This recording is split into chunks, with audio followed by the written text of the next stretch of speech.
Hello guys, നമ്മുടെ പുതിയൊരു വ്ളോഗിലോട്ട് എല്ലാവർക്കും സ്വാഗതം. ഇനി നമ്മളൊരു മീൻ കറിയുടെ റെസിപ്പി ആയിട്ടാണ് വന്നേക്കുന്നത്. അപ്പോൾ ചേട്ടൻ്റെ മീൻ നന്നാക്കായിരുന്നു, അയിലയായിട്ടായിരുന്നു കേട്ടോ മീൻ.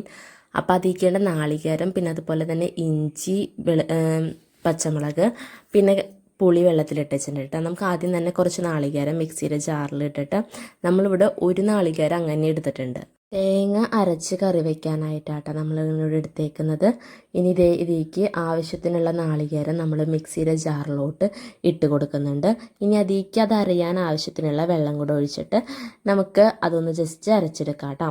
അപ്പോഴേക്കും നമ്മുടെ ചട്ടിയിലോട്ട് നമ്മൾ ആക്കി വെച്ചേക്കുന്ന ഇഞ്ചിയും അതുപോലെ തന്നെ പച്ചമുളക്, ഇഞ്ചി ചതച്ചിട്ട് ഇട്ട് കൊടുത്തിട്ടുണ്ട്. പിന്നെ ഇനി നമുക്ക് ഇതിൻ്റെ ആദ്യത്തെ പാലിങ്ങനെ ഇതുപോലെ പിഴിഞ്ഞൊഴിക്കുക കേട്ടോ.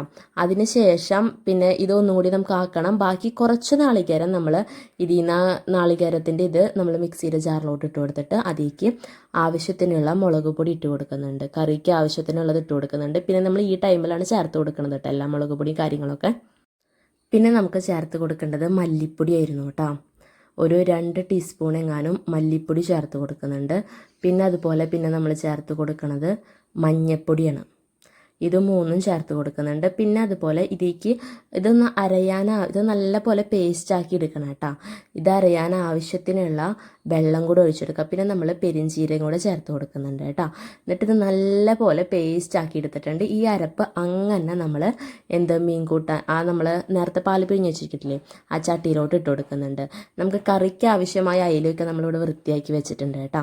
ഇനി നമുക്ക് അതിലേക്ക് പുളിവെള്ളവും പുളി ഇട്ടിട്ട് ആവശ്യത്തിനുള്ള വെള്ളം കൂടെ ഒഴിച്ചിട്ട് നമുക്ക് ലാസ്റ്റായിട്ട് നമ്മുടെ മീൻ കഷ്ണങ്ങളും കൂടി ഇട്ട് കൊടുക്കാം കേട്ടോ. ഇനി നമുക്ക് സ്റ്റവ് കത്തിച്ചിട്ട് കറി ഇതാക്കാനായിട്ട് വെക്കാം. അപ്പോൾ അത് ഒരു തളയൊക്കെ വന്നിട്ടുണ്ട്. അപ്പോൾ നമുക്കൊന്ന് ലേശം ഫ്ലെയിം കുറച്ച് വെച്ചിട്ട് ബാക്കി ഇതൊന്ന് ചെറുതായി ഒന്ന് നന്നായിട്ട് വറ്റി വരട്ടെ കേട്ടോ. അതുവരെ നമുക്ക് വെയിറ്റ് ചെയ്യാം. അപ്പോൾ നമ്മുടെ കറി ഇപ്പോൾ ഏകദേശമൊക്കെ വറ്റി വന്നിട്ടുണ്ട്. നമ്മൾ നന്നായി അങ്ങോട്ട് വറ്റിച്ചെടുക്കണില്ല കേട്ടോ. ഇനി നമുക്കത് കാച്ചി ഒഴിക്കാനായിട്ട് നമ്മുടെ ഇവിടെ ചുവന്നുള്ളി ലേശം വെളിച്ചെണ്ണയിൽ ഒന്ന് വാട്ടിയെടുക്കുന്നുണ്ട്. നമ്മളിവിടെ കുറച്ച് അധികം ചുവന്നുള്ളി എടുത്തിട്ടുണ്ട്. നമ്മുടെ കറിയിലോട്ട് ഒഴിച്ചു കൊടുക്കാം കേട്ടോ. അപ്പോൾ ഗൈസ്, നമ്മുടെ ഒരു അടിപൊളി നമ്മുടെ അയില മീൻ കറി ഇവിടെ റെഡി ആയിട്ടുണ്ട് കേട്ടോ. അപ്പോൾ ഗൈസ്, ഇന്നത്തെ വ്ളോഗ് ഇത്രയുള്ളൂ. ഇഷ്ടപ്പെട്ടാൽ ലൈക്ക് ചെയ്യുക. അടുത്ത വീഡിയോയിൽ എല്ലാവർക്കും ബൈ ബൈ.